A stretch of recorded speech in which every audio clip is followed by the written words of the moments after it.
Hi everyone, I'm Olivia Collette, and this I'm is Masters.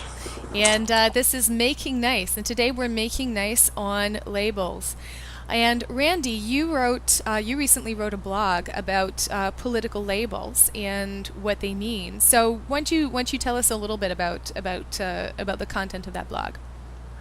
Okay, great. I wrote a recent post on randy-masters.com, and we talked in our first segment about polarization, and a lot of polarization is based on the labels that we use for the different parties, for the different political thoughts. So I was trying to distinguish labels that are often used on Twitter and blogs like liberal and conservative. What does that mean? When I talk to people, when I ask them, can you define for me what a liberal is and can you define for me what a conservative is? I get answers that aren't what I think they are and how they describe government. Hmm. A liberal might be somebody fun and wanting to go into the future, and conservatives are stuffy and want to stay in the past, and that's what kids tell me they think those two labels mean. And I don't think they're really adequate for a political discussion for what it means for the size and role of government. But when we're on the web and we're throwing labels at each other like liberal and conservative, it helps to define those terms, I think, to me, and to know what we're talking about each other. When I have my failings on the web, when I'm the least civil is when I'm talking to liberals as a block, Hmm. as opposed to calling somebody out on a specific tweet that bothered me or offended me. So Hmm. when we're talking about polarization, are we talking about mass groups of liberals and conservatives?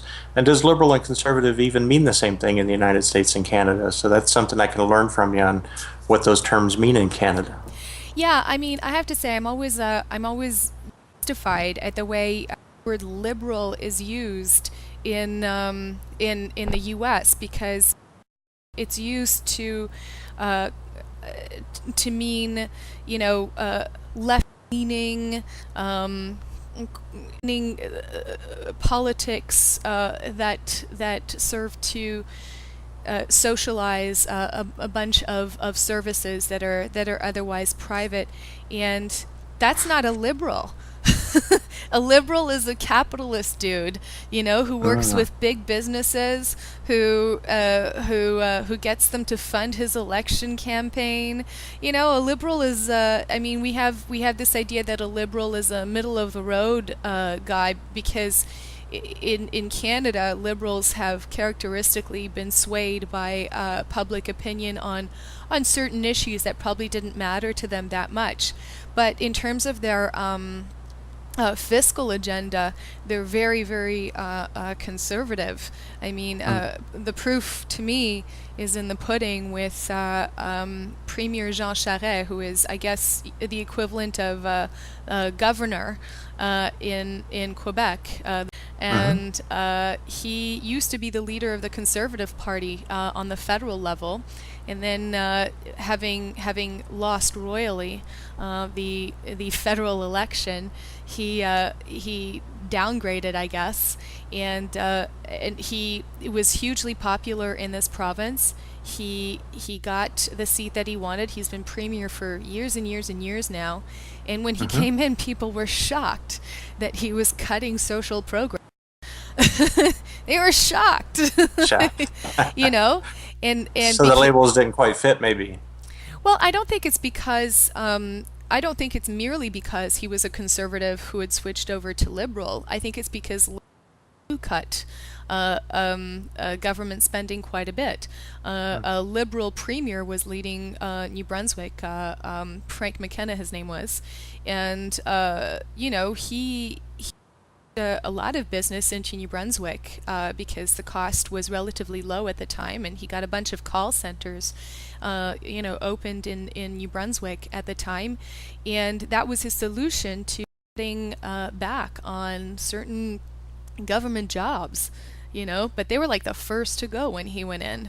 And I think all of that was sort of masked by the fact that he did create a lot of jobs, which incidentally a lot of people lost from the latest trend in outsourcing, which is to actually send the call center work overseas. But Correct. yeah, that's what liberal does to me. Can I ask, do you find in Canada are liberal and conservative descriptive terms, or are they used as pejoratives? Are they are they slung at each other?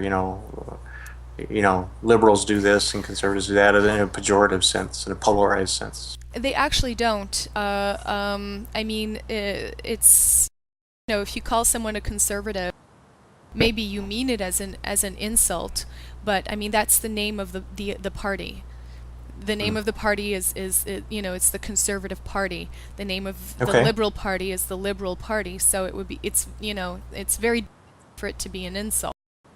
Okay. If you're throwing it at a politician, if you're throwing it at each other, um, I find like a liberal as an insult in Canada doesn't really have the same weight because it's sort of like, yeah, so what?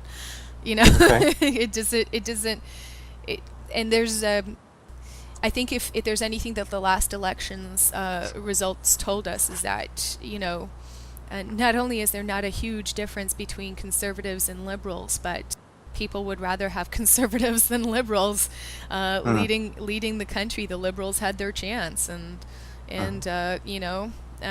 not even a charismatic leader can win a popularity contest. I think when I have my failings, when I contribute to the incivility of the web, and I do have my failings now and then, Hmm. although I try to be civil. I can give you an example. Um, when I'm watching a news cycle and a columnist is writing about Newt Gingrich, a popular U.S. candidate now, as a racist, Is he still and popular?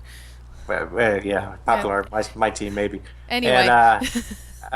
when he's called a racist in an article, and then I see some of my friends online that are retweeting the articles that call him a racist, and I think, if you're calling him a racist, you're calling me a racist, and I kind of stew on that overnight, and then I might wake up in the morning and I might write a tweet that says, "Liberals, it's 6 a.m. Have you called somebody a racist today? You're a slacker," and Mm, it's a sarcastic tweet, and I'm trying to say, hey, stop calling my champion a racist because I don't think he is, and it's a reflection on me that you're calling him a racist. hmm.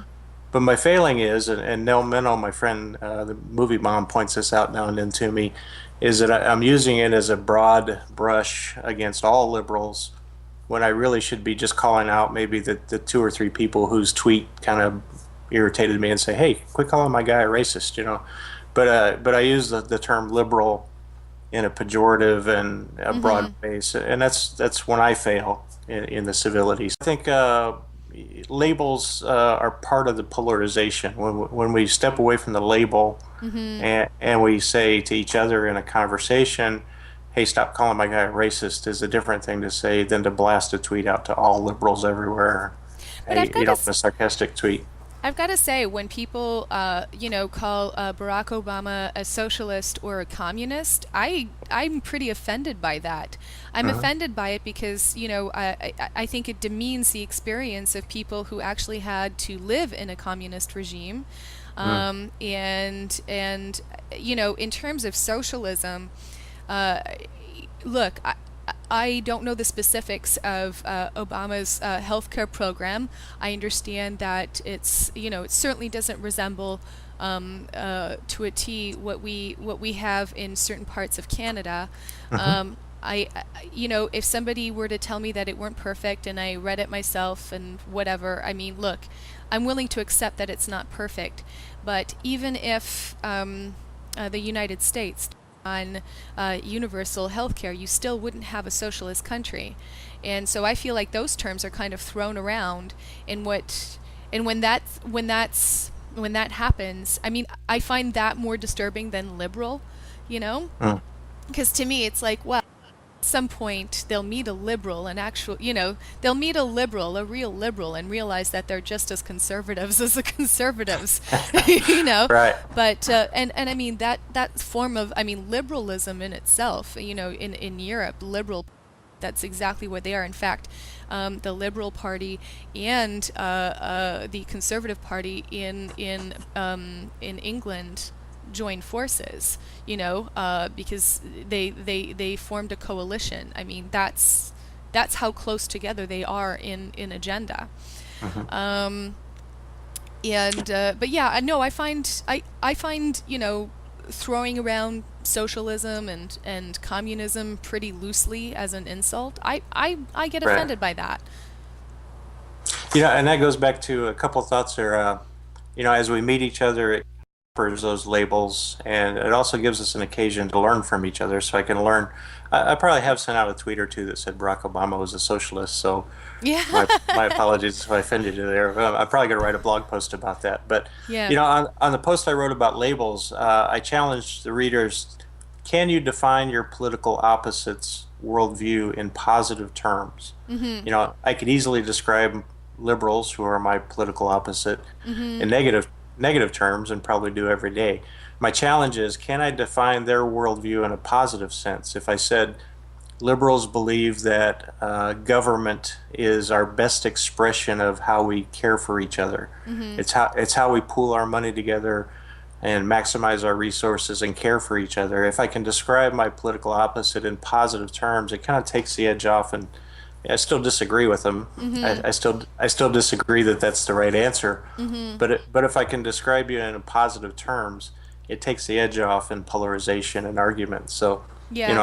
I would challenge my political opposites. Can you define a conservative like myself in positive terms? What is my worldview in positive terms? And it would lessen the polarization. Well, and similarly, I feel, and I've said this to many people. I can understand a fiscal conservative. I would never Mm. agree with that agenda, but Hmm. but I can understand the basis of it. I can Right. understand, and one of the most delightful. I remember spending some time in Las Vegas. Um, uh, a few years ago, and I described it as a libertarian paradise because Mm. the way that city works is if you have the money to pay for it, the answer will never be no. Right. And of all the people I met people from all over the world. I met people because I was there for a press event, and from all sorts of different political spectrums. And the most delightful person I spoke with was a staunch libertarian, with a Yeah. big white beard and lots of white hair, and he'd written these books, traveled, and he'd seen a lot. And I mean, we're sitting there, we're completely disagreeing with each other. His poor wife has to endure this daunting discussion, that we're having. But at the end of it, we were both like, well, that was just a delight, Yeah. and Absolutely. and and it's one of those things. I think for me, because we kept it at politics and we didn't go into the private realm. Like, I don't know if the man goes to church or whatever, but I think that should be his business. I don't think that should be brought into the political arena. Mm. And and um you know and well, I know, and we'll talk about that on Might be another another topic. All on right. yeah, that'll be another topic for us. But Right.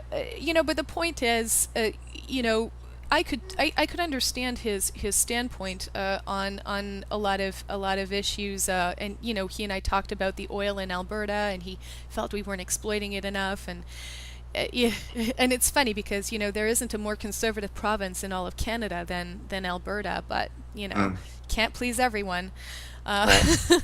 and anyway, but I mean, we in the end the lunch was delightful, and and that's the experience. That's the real experience when two people sit down and discuss each other and make an effort to hear each other.